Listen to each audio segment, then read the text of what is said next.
Assist they got from DaRon Holmes, Brucey B, and the rest of that Nuggets bench. Tim Hardaway came off the bench tonight, and guess what?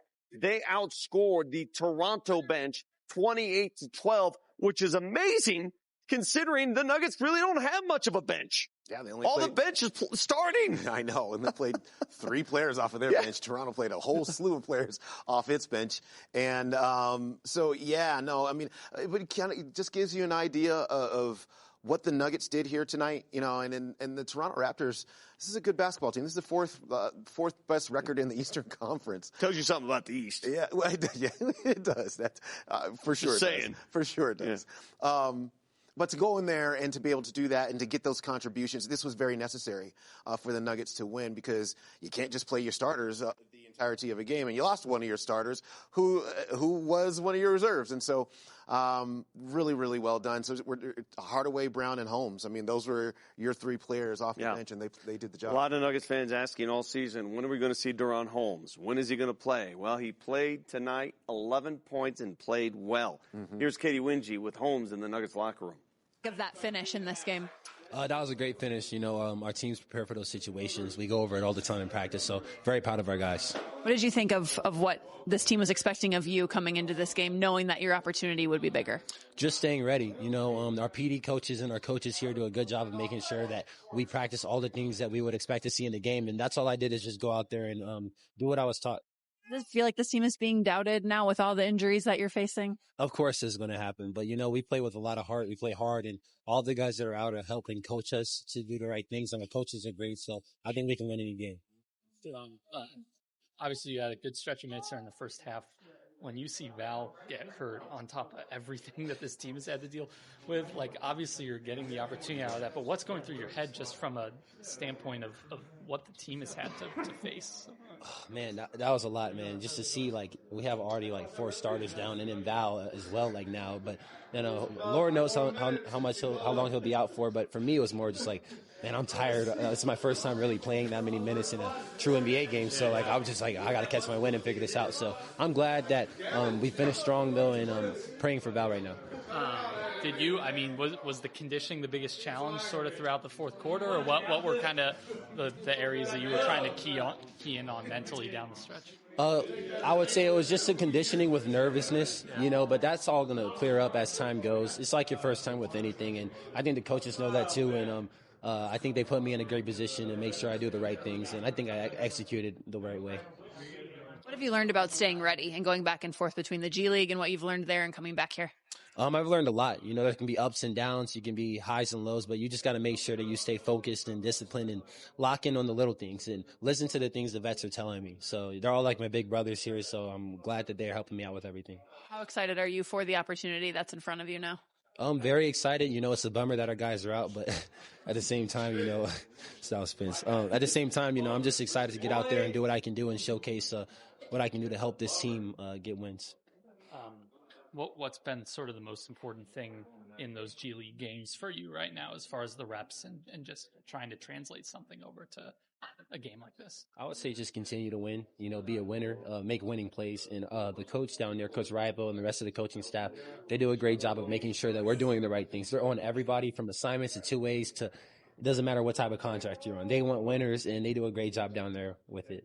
What are they usually on you about? What's the most important stuff that they do? Rival, he'll be on me about little things. So if I'm not hustling, if I'm not rebounding, all those little things, and it matters because you want to be held accountable. So it translates up here. So I'm very grateful for them. Yeah, whatever Ribo's doing in Grand Rapids, keep doing it because he looks good. The Nuggets win. Jamal Murray grinning tonight. Hometown kid wins in Toronto. Our Toyota game recap. Jamal Murray, the lone survivor. Yeah, he can still do that. Nuggets jump out to an early lead. Big Val filling some big shoes. Look at that dish. Looks like Joker with that dish to Peyton Watson. And a new two-man game in town.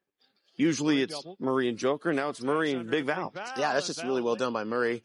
Doubled and got the ball out of his hands and straight to Valanciunas and knew what to do with it. Nuggets were up 9 after 1. Keep it going here, boys. Second quarter. Look at that stop and go from Jalen Pickett. Yeah, that was sweet, man. Woo! Nuggets up double digits. We were expecting the dam to break, but not in the first half. Instead, P. Watt. He had 12 in that first half, and they were up 9 at halftime. But an ugly start to the second half.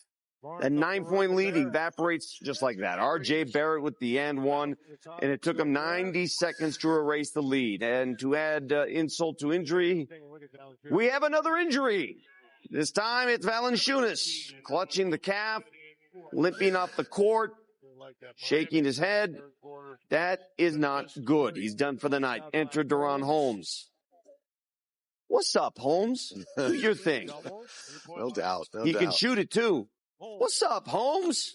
Yeah, that's going to be really valuable for the Nuggets to have another guy who can, a big especially, who can stretch the defense. All right, crunch time now. Raptors come back to tie it up. Under 4 to play. Jamal Murray give it to him. The Nuggets lead. 15 seconds left now. The Nuggets up 1. Look at that inbound play. Bruce Brown to Jamal Murray. What a find. The Denver lead is 3. All right. All you got to do now, hit your free throws. You're up 3. Hit 1. 1 of 2, and you're good. Uh-oh. He missed both of them. Uh-oh. Brandon Ingram. Uh-oh, Chris Dempsey. You said it from the beginning. You thought it was too late. It was too late. Yeah, it just looked to me that it was just a tad too late. And then it was, and that just, what a sigh of relief. Because you play as well as the Nuggets played in this game. Quite honestly, they deserved to win. They did. And they did. Yeah. And Toronto deserved to lose. Yeah, correct. And, there's nothing worse for hometown fans when everybody's cheering a shot like that, only to go to the clock and replay and say, no. Yanks it back. It's great. Those are our Chevy final stats. And I don't care what the stats say. The fact is the Nuggets won a game that many people thought they wouldn't. And Jamal Murray, 21 points tonight. He's at the podium in Toronto. Jamal, how would you describe that win for you guys? We did enough. We did enough. It could be a lot better. I could be a lot better. But, it's just fun to play home and see my friends and family. It's an opportunity I don't take for granted. So it's always a blessing to come back, and no matter how the game goes, I just enjoy being here. That lob play at the end, was that how it was drawn up, or was that just a read? Yeah. Then. You like that, huh? Jamal, what's kind of your mindset going forward with all the injuries and now, especially Nikola being out? I mean, we just keep doing what we're doing, just keep playing. We gotta keep the ball hopping, play fast, play aggressive on defense, gang rebound. We gotta do a lot of stuff together. I know, just not just Jokic, but with everybody out. You know what I'm saying? We got to come together and just do all the little things and keep encouraging each other. It's not always going to be pretty. The game never really is pretty, but, just keeping a mindset of do what you can, come with the right energy, right attitude, and the game will unfold however it does. How are you approaching the pressure that teams are going to throw at you every single night now? Just staying aggressive, staying composed. I know what it is. They did a good job of just, obviously just playing aggressive and trying to take me or anybody else out of actions.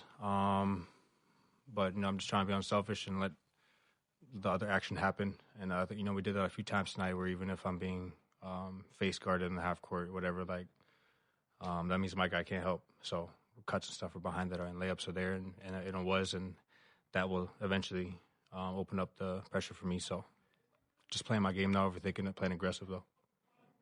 Jamal, what does it mean to you to play against home crowd? I mean, it's always fun.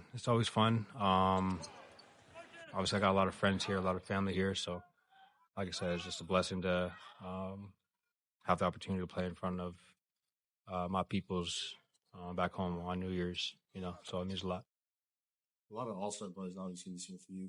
In terms of three-point shooting, you're, I think, the fourth going into this game in terms of league-wide. Made threes, shooting at a ridiculous rate. If all-star was a thing that happens, would you consider potentially playing in the three-point contest? Is that something that crossed your mind at all? Yeah, I'd do it, I think. I also want to ask you about two Kitchener guys now in the NBA. Will Riley, what do you know about him at all? And I think he played for your AU team growing up too. Actually, I don't know a lot about him, but I have a good friend named Shadir. He's out here, and he told me about him. So I just tried to keep tabs on him, but I still haven't seen him play or anything. I haven't met him anything like that. So I'm looking forward to playing against him and just having that kind of connection. You know what I'm saying? So it's always cool to have somebody come out your city, especially Kitchener. You know what I'm saying? Not a lot of people. Well, only 2 people are from Kitchener, so that means a lot. And that just speaks, I think, a lot to his work ethic. I think it speaks to a lot to his dream and his passion for the game to make it out of a small city like that.